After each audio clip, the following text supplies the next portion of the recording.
Boa noite a todos. Agora eu vou apresentar nosso trabalho de conclusão de curso, que é uma série de casos de malformações congênitas das vias aéreas pulmonares, realizado por mim, por Marina e juntamente com Josimar, sob orientação do professor Leonan Costa.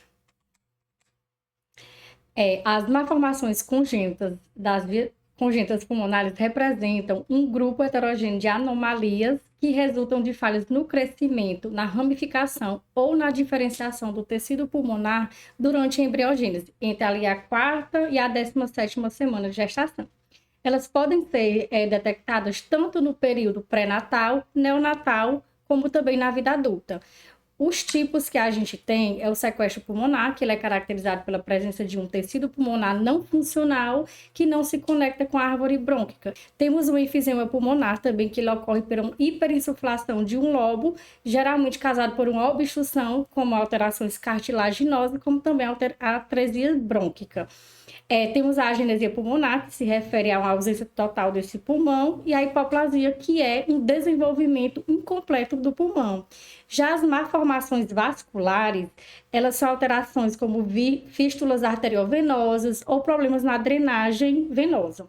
Também temos a malformação congênita das vias aéreas pulmonares, que são as MCVAP, que são um grupo de anomalias congênitas que antigamente era conhecida como as MAC, né? Que eram as malformações adenomatoides císticas congênitas, mas esse termo ele foi atualizado para MCVAP, juntamente para englobar as lesões císticas, que são feitas com ar ou líquido, quanto as não císticas, que aparecem como massas sólidas no pulmão.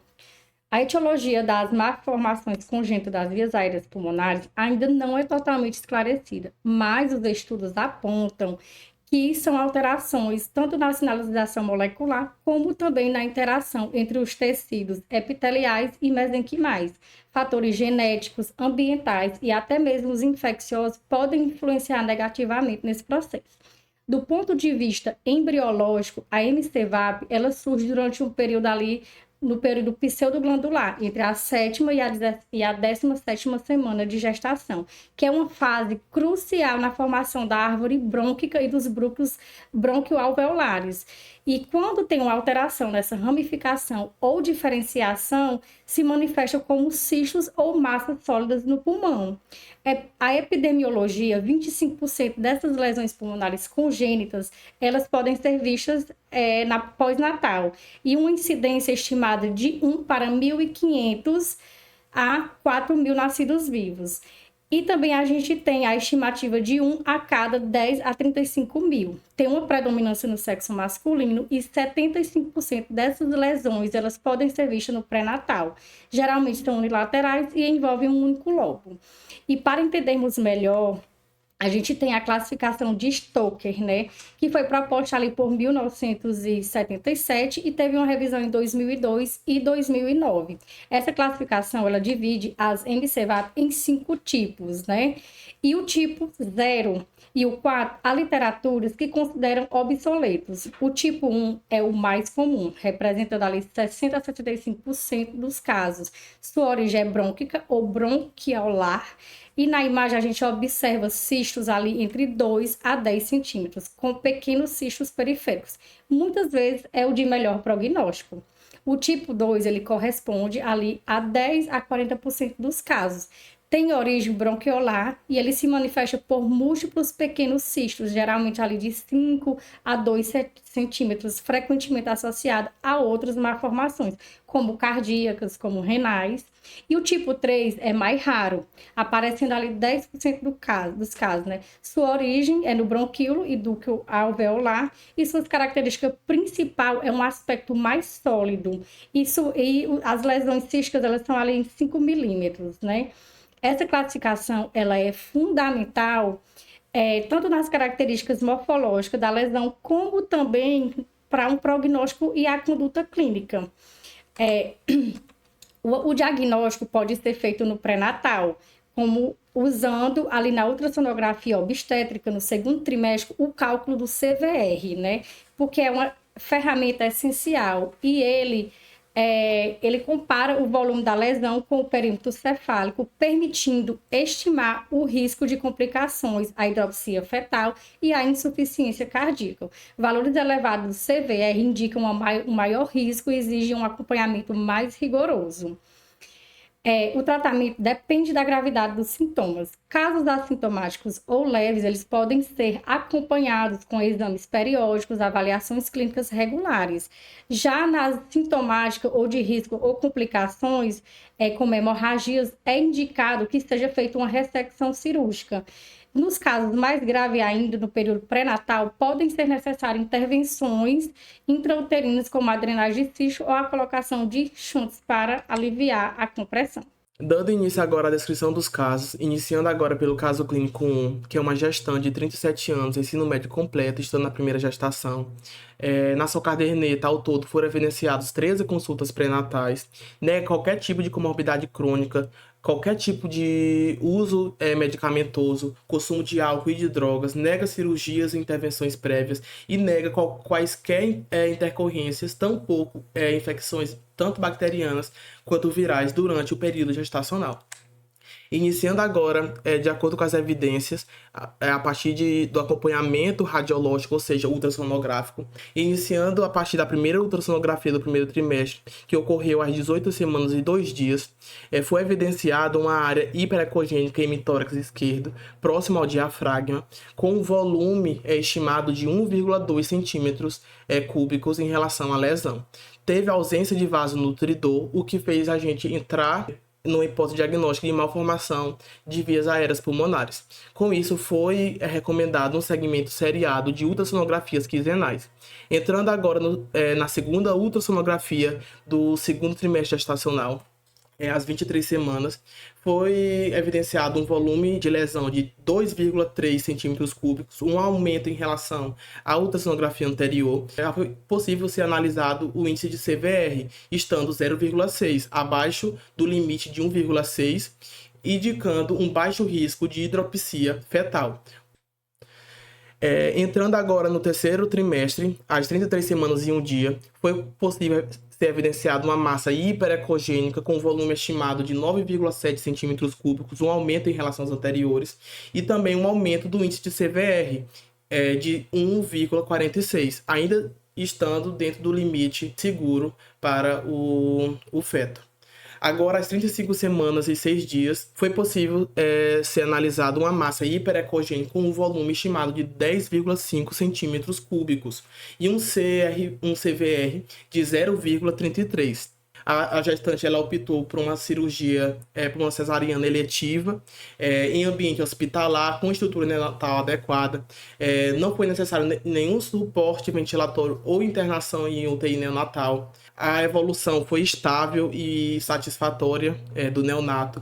Foi realizada a tomografia computadorizada de tórax ainda na primeira semana, onde foi evidenciada uma área de hipodensidade pulmonar, como a gente consegue analisar na imagem 5, tendo recebido o diagnóstico de atresia brônquica. A partir daí, foi recomendado o segmento ambulatorial rigoroso, com a equipe multiprofissional, tanto com cirurgiões pediátricos quanto com pediatras. Agora, dando início ao caso clínico 2, uma gestante de 37 anos, pescadora, estando na segunda gestação. O pré-natal ele foi iniciado no primeiro trimestre com regularidade, não tem comorbidades crônicas, e negou internações de infecções bacterianas e virais. Fez uso de sulfato ferroso e ácido fólico, de acordo com o recomendado, e adicionalmente ela iniciou o Ultrogestan, que é uma progesterona tópica, de 200 mg às 13 semanas, tendo um tratamento de 14 dias e no 14º dia interrompido, por ter tido uma suspeita de insuficiência de corpo lúteo. Sobre o antecedente obstétrico, ela realizou uma cesariana prévia e, segundo o relato dela, sem nenhum tipo de intercorrência. Agora entrando nos achados radiológicos, na primeira ultrassonografia do segundo trimestre, às 20 semanas e 3 dias, foi evidenciado uma lesão hiperecogênica em topografia de hemitórax esquerdo fetal, com um volume da lesão de aproximadamente 11,1 centímetros cúbicos. Além disso, foi evidenciado um desvio do coração para a direita, sem comprometer a funcionalidade cardíaca, como a gente consegue ver na imagem 6. E ao Doppler, não foi identificado nenhum vaso nutridor da aorta, apenas um suprimento vascular oriundo realmente de veias pulmonares e artérias pulmonares. Além disso, foi possível recalcular o CRV, onde evidenciou 0,6, ainda indicando um baixo risco de hidropsia fetal. A partir daí, foi feita uma conduta expectante. Agora, no terceiro trimestre, às 28 semanas e 4 dias, a lesão ela meio que estabilizou, com dimensões semelhantes às do exame anterior, mantendo o volume estimado de 11,1 centímetros cúbicos e o CVR de 0,41, que ainda assim baixo risco de hidropsia, sendo o limite de 1,6. Além disso, foi evidenciado um aumento do líquido amniótico e, além disso, também a presença de um nódulo miometrial sem nenhum tipo de repercussão clínica na gestante, em relação à gestação, tanto para o feto. Sobre o parto e segmento pós-natal, a gestante optou por um parto cesariano também a termo, sem nenhuma intercorrência. O recém-nascido, nas primeiras horas, ele apresentou um moderado desconforto respiratório. Ele foi internado na UTI neonatal, realizou também a tomografia de tórax, porém o laudo foi indisponível. A evolução clínica foi favorável e não necessitou de ventilação invasiva ou outros tipos de intervenções. Além disso, também foi recomendado um segmento ambulatorial rigoroso com equipe multiprofissional. Agora, dando início ao caso 3, que é uma gestante, 22 anos, universitária, na primeira gestação, uma gestação não planejada, porém não fazia nenhum uso de métodos anticoncepcionais, possuía uma adesão regular ao pré-natal, nega qualquer tipo de comorbidades crônicas, nenhum tipo de medicamentos, álcool e drogas, e nega qualquer tipo de cirurgias e internações prévias. Sobre a ultrassonografia do segundo trimestre às 16 semanas, foi evidenciada uma lesão sólida com um componente cístico em hemitórax esquerdo. O Doppler ele identificou a presença de um vaso nutridor originado da aorta, uma característica típica de sequestros pulmonares. Porém, a gente não teve acesso à imagem dessa ultrassonografia. Já na segunda ultrassonografia do segundo trimestre, às 23 semanas e 2 dias, foi possível analisar uma massa hiperecogênica sólida com componente cístico em hemitórax esquerdo, com um volume de 5,7 centímetros cúbicos. E o maior cisto media cerca de 1,2 centímetros cúbicos. Além disso, foi possível calcular o CVR estando 0,26 abaixo do limite de 1,6, com isso, um baixo risco de hidropsia fetal. A imagem 10 a gente consegue ver o Doppler. Agora, iniciando a ultrassonografia do terceiro trimestre, às 28 semanas e 2 dias, ocorreu uma redução da massa do volume total, onde foi evidenciado 3,3 centímetros cúbicos e do maior cisto 0,15 centímetros cúbicos. Além disso, uma redução do índice de CVR, que evidenciou 0,12 ainda dentro do limite seguro. O Doppler realmente confirmou o vaso nutridor originado da aorta. Ainda no terceiro trimestre, agora nas 33 semanas, houve uma manutenção do padrão ecográfico sem sinais de nenhum tipo de complicação. A lesão pulmonar apresentou uma estabilidade, agora com 3,3 centímetros cúbicos e o volume do maior cisto de 0,08 centímetros cúbicos. E o CVR ainda dentro do limite esperado de 0,10, abaixo de 1,6. No Doppler não foi possível visualizar o vaso por conta da interposição das costelas. O parto ele foi pré-termo em 34 semanas. A gente não teve evidências do porquê da causa desse parto pré-termo. Não sabemos se foi por conta dessa malformação ou por algum tipo de intercorrência. O recém-nascido ele não precisou de nenhuma intervenção neonatal, não apresentou queixa respiratória e possuiu uma boa evolução. E também foi recomendado um segmento ambulatorial rigoroso. Na discussão desse estudo, antes da análise conjunta dos casos, nós trazemos a análise da literatura estudada, né? Onde as CEPANs ou MCVAPs, apesar de anomalias pulmonares mais incidentes, elas são consideradas raras. Nós observamos durante o estudo o aumento da incidência durante esses últimos anos e que estes deve-se principalmente ao aprimoramento das técnicas das técnicas ultrassonográficas e o aumento da densidade tecnológica. Esse mau desenvolvimento parenquimatoso, né, que caracteriza as formas heterogêneas das CEPANs, ocorre tanto pelo período acometido como pelos mecanismos embrionários envolvidos. A classificação que Stocker traz é pacífica na estratificação de risco em todos os estudos que nós tivemos acesso, né? E eles trazem o CVR e a ultrassonografia seriada como ferramentas definidoras de trajetória clínica, prognóstica e abordagem terapêutica. Outro aspecto pacífico nas literaturas estudadas é a vigilância rigorosa, tanto ambulatorial como radiológica. Agora, analisando conjuntamente os casos, nós observamos que o achado é coincidente, idêntico em todos, né? A conduta expectante foi considerada segura nesses casos, sendo mediada por vigilância de imagem seriada, onde houve em todos os casos a manutenção do índice CVR abaixo de 1,6, ausência de outras complicações como cisto denominante, hidropsia, insuficiência cardiológica, e que eles também obtiveram evolução neonatal sem complicações imediatas, ausência de necessidade de exames complementares ou qualquer intervenção cirúrgica. Houve, em geral, um segmento clínico radiológico comum entre eles, né, entre todos os casos, com algumas particularidades, quanto a acesso ao exame, acesso a algumas consultas que foi impossível para algumas, e outra questão levantada foi o impacto emocional relatado, né, onde foi sanado, né, elas esclarecem que pelo vínculo acolhedor que obtiveram do médico assistente. Como peculiaridade entre os casos, nós temos a importância de considerar os diagnósticos diferenciais. No primeiro caso, houve um diagnóstico pós-natal de atresia brônquica, né? A literatura já traz isso como uma possibilidade, né? O secundarismo da CEPAM pela atresia. O segundo caso traz uma lesão volumosa com desvio mediastinal. E o terceiro caso, a identificação de uma lesão híbrida, né? Onde já está associada a CEPAM com sequestro pulmonar. Considerando, né, a possibilidade de diagnósticos diferenciais e associação entre essas anomalias, é importante o segmento rigoroso no manejo das CEPANs, né? O cálculo do CVR é factível e é satisfatório na avaliação de prognóstico e definição de conduta, com o acompanhamento da ultrassonografia seriada, né? Onde o valor de corte é o 1,6, né? Que é preditor de maior risco ou menor risco, e ele vai definir como será o segmento, né? Se semanal, quinzenal. O tratamento e pré-natal e pós-natal será definido pelos critérios, considerando a individualidade de cada caso, né? Se ausência de sinais de hidropsia, ausência de desvio mediastinal grave. E, a partir daí, será considerada conduta expectante ou